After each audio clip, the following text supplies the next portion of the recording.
आदिवासी वनहक्क कायद्याच्या अंमलबजावणी संदर्भात मंत्रालयात बैठक होणार। सत्यशोधक शेतकरी सभेचे शिष्टमंडळ पालकमंत्री कोकाटे साहेबांना भेटले।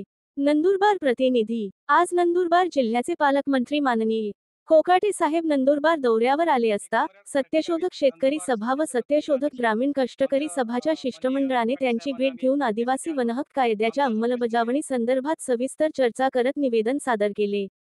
या चर्चेत प्रमुख 4 मुद्द्यांवर चर्चा झाली।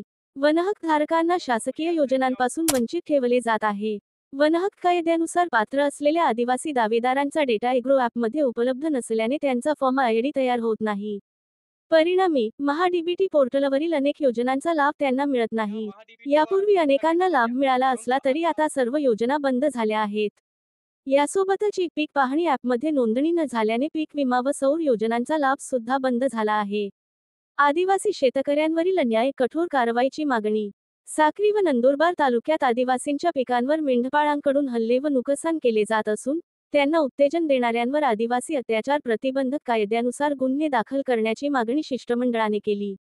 वनपालांचा हल्ला तात्काळ गुन्हा दाखल करण्याची मागणी। पात्र वनहक्क दावेदार करणसिंग कोकणी यांच्यावर रात्री दारूच्या नशेत हल्ला करणारे चिंचपाडा रेंजचे वनपाल बेडसे यांच्यावर गुन्हा दाखल करावा अशी ठाम मागणी करण्यात आली।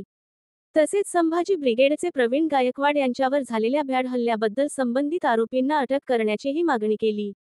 सोलर कंपन्यांचा बेकायदेशीर जमिनीवरील दबाव त्वरित कारवाईची गरज। कामोद, बोरपाडा, दापूर येथील वन व महसूल जमिनींवर मेघा इंजिनिअरिंग व इतर सोलर कंपन्यांकडून दबाव टाकून कब्जा करण्याचा प्रयत्न केला जात आहे। यावर त्वरित कायदेशीर कारवाई करण्याची मागणी करण्यात आली। शिष्टमंडळाने एकूण 33 मागण्यांचे निवेदन सादर केले असून यावर मंत्रालयात लवकरच संबंधित सचिव व मंत्र्यांसमवेत बैठक घेण्याचे आश्वासन माननीय पालकमंत्र्यांनी दिले। यावेळी सत्यशोधक शेतकरी सभेचे जिल्हाध्यक्ष कॉम्रेड आर.टी.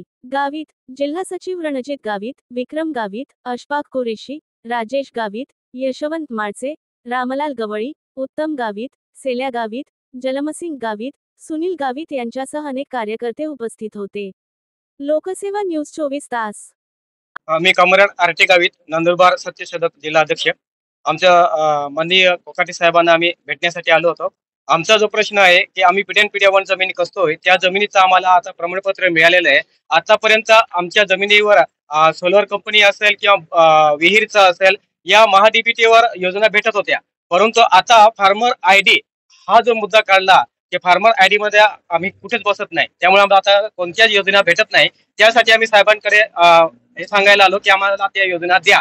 तर साहेबांनी चांगला आपला प्रतिसाद दिला आणि ते मंत्रालयात बैठक लावणार आहे या विषयावर आणि त्या सगळ्या ज्या योजना आहेत शेतकऱ्यांच्या त्या योजना वनपट्टाधारक शेतकऱ्यांना कशा भेटतील यासाठी ते प्रयत्न करणार आहेत। पालकमंत्र्यांनी आमच्याशी एक मित्र सारखं वागले, ते आम्हाला कोणतंही दबाव न टाकता सरळ त्यांनी भेट आम्हाला दिलेली आहे आणि चांगला प्रतिसाद दिला आहे की आम्हा वनपट्टा धारक जे शेतकरी त्या शेतकऱ्यांना ज्या योजना भेटत होत्या त्या आता बंद झालेल्या, त्या योजना कशा मिळतील यासाठी त्या एग्रो ॲपवर आणि महाडीबीटीवर जे पोर्टल आहे ते पोर्टल दुरुस्ती करण्याचं त्याने आश्वासन दिलं आहे आणि आम्ही खूप आभार मानतोय कारण की चांगली भेट घडून आणली। आमची मंत्रालयात सचिवांबरोबर आणि मंत्र्यांबरोबर बैठक घेण्यासाठी बोलवणार आहे ते